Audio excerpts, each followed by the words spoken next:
Hello everyone, and let's talk about the ultimate problem. no, it's really not that intense. I mean, literally, ultimate, and how there seems to be an almost random inequality between them that doesn't seem to make much sense. Alright, I'll stop circling the drain and get right in. Have you ever considered what decides the amount of time between pressing Q and having 0% ult charge? Because there seems to be no rhyme or reason for each individual character's time frame. And this extends a lot from the support discussion we had, because one particular egregious example really highlights why I almost want to say it's unfair. Stay with me.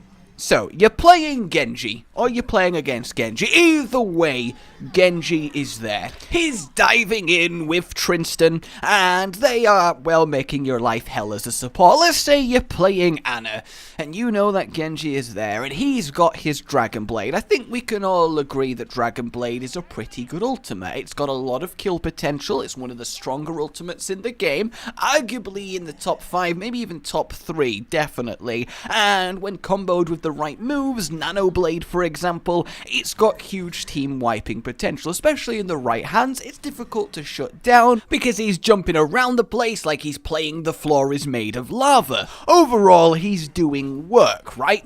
So what do you do to counter this? You listen and you wait for and then you react. You hear that, you react, and you try and put that Genji down. So let's say you're playing Ana, you're feeling good, you loosen up, you're in control, you're focused, you see that Genji dive in, and you hear Waka Teka Waka, and then you spin, press shift, put him to sleep as he's drawing his blade, and he then gets picked off, and you're like, lovely, easy, I've done it. And then he respawns 15 seconds later, comes back and immediately uses his ultimate again because that didn't cost him any charge, and now this time perhaps you don't have sleep and your team gets absolutely cut up like they just watched an incredibly sad film. Like emotionally cut up, like the instead of like the physically, like the obvious. Never mind. Do you know then how long exactly you have between pressing Q and losing your ult charge on Genji? 1.5 seconds. That might not initially sound like a long time, but think of how quickly things happen in Overwatch. Think of human reaction time. 1.5 seconds for good players is bags of time. Relatively sack-stuffed full of the thing. And you can easily locate and put down a Genji hearing his voice line start in the 1.5 seconds before he actually has to, air quotes, commit to using the ultimate. And why is this the case? Is it because that Genji's ultimate is so difficult to get that you should have a very generous chance at using it? I mean, not really. It's way slower ultimates with harsher penalties, so that can't be it. Is it because it's not effective enough, so giving it this grace period so it goes off isn't that bad because it's not going to do much anyway? I mean, well, clearly not. It absolutely wrecks people. Is it because it's really difficult to use properly, so you shouldn't be overly punished for doing it wrong when it's apparently so easy to do it wrong? Well, again, no. Genji's ultimate is very generous in that even if you do it in not the ideal situation or the right place, it lasts so long and you're so mobile during it with such a big hitbox, you'll probably achieve something with it. So it's weird that there is no instant drain on it like there is, for example, on Junkrat, who completely immobilizes himself for nearly 1 second after he presses Q before he's in control, and he instantly loses all charge as soon as you press Q. Why is that one okay? I mean, yes, he gets his really quickly, so that could be the justification, but the risk-reward of him is certainly higher than Genji, so it's a curious choice, right? And you go down the list of heroes and you start finding these examples and quirks of their ultimates relative to how quickly they lose the charge after pressing Q, and it's a little bit weird. Or is it? Because, honestly, I think the answer is clear. It's not necessarily this way because of a balance standpoint like you would think. It's this way because of a psychological standpoint. So, the vast majority of Overwatch players, I'm not going to say are bad, but you could make that argument just because of, you know, obviously the average is the majority and the average is, well, average by definition. But what I'm going to say is the normal, you know, player Overwatch, the biggest crowd, just hop on, have some fun, maybe play comp, but don't really care that much, and they just whatever. They're here for a good time. They play it super cash-like, maybe even quick players only, because by far and away the most played mode is quick play, and we do have to acknowledge that and accept it when we discuss the game as a whole. And those types of players, which by the way are no inherently worse for being like that than super intense theory crafting, a high diamond plus masters players, you know, everyone has their niche and no one has any more right to it than anyone else. But those players which make up the majority don't like this situation. Oh, I've got my really cool ultimate, this is gonna be so much fun. Cute! Oh, I died, what? Oh, now my ultimate's gone. This sucks. It was gonna be cool and... that's... Well, Hercules? Disappointed! Thank you very much. And that is effectively the thought process that Blizzard want to avoid. Whereas, alright, yeah, I've got my ultimate. It's gonna be good. Q! I died. Damn, well, I've still got it. I'll go back and I'll try again, and it'll be good this time. That feels much better, right? And that is much more psychologically pleasing. So that is the only reason I can imagine this is the case on Genji, because there's no mechanically balancing reason to justify it otherwise. In fact, it's at the point where you're actually punished for reacting quickly and efficiently to Genji's ultimate. Imagine if you're a Lucio player and you hear Waka Waka Taka, and then you press your ultimate, Sound Barrier, as a preemptive countermeasure, but in that time he gets shut down in the second and a half. Well, now he's still got his blade when he comes back, but you no longer have the countermeasure in Sound Barrier. Yes, you could say that maybe Lucio could predict or keep an eye on the Genji, wait till he engages with it, not just reacting to the sound effect, all of that jazz, and totally you can.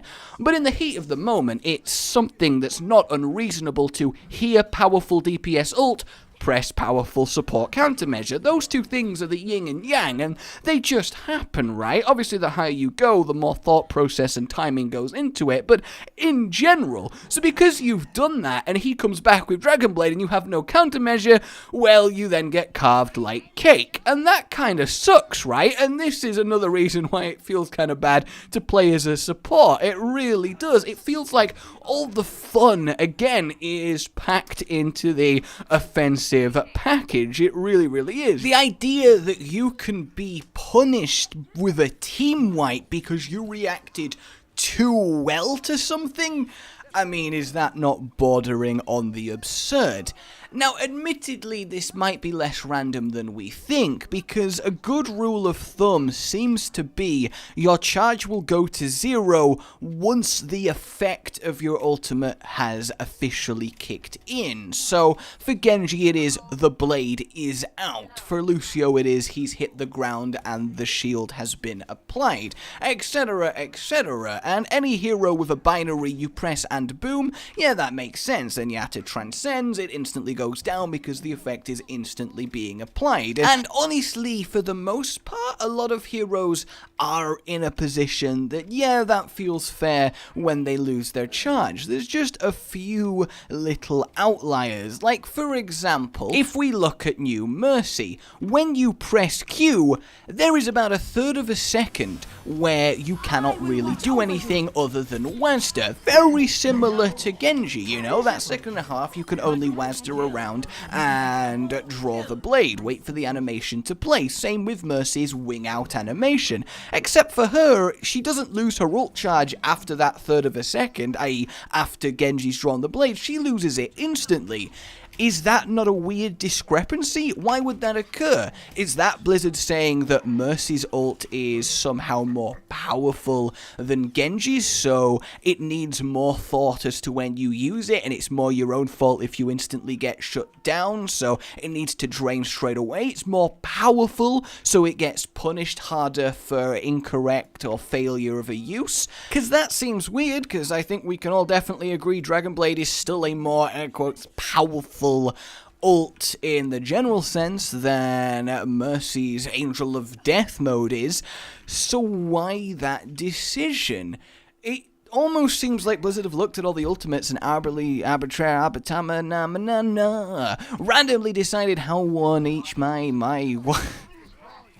I'm gonna leave that in. I am. I'm gonna leave. You would be surprised, right? Look, I'll let you in on a secret. I don't script these videos. I don't script anything. I don't know if any of you think I do, but look, laying out there, I don't. I have a topic I want to talk about, and I just think of the things I want to say, and I say them, and for the most part it works fine, but every now and then this stuff happens, and I obviously go again and go about the point I was making in a slightly different wording, but, you know, I'm leaving that in, because I enjoyed that one. That was, my mouth just, I don't know, like, caved in on itself.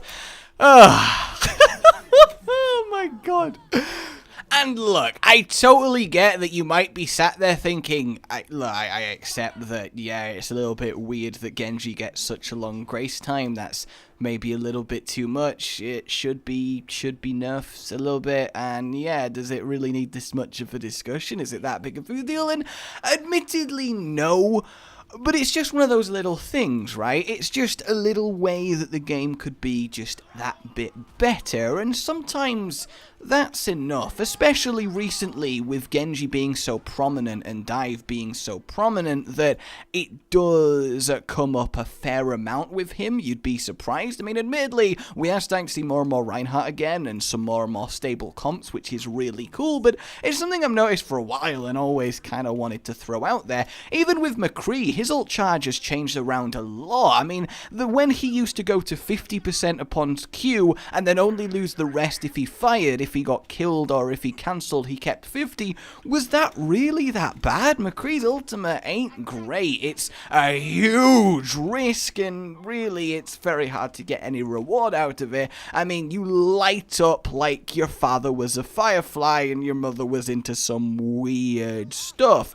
And that's gonna mean that every single time you press it, everyone has... I mean, you experience this in game, right? You do. You totally are gonna get this.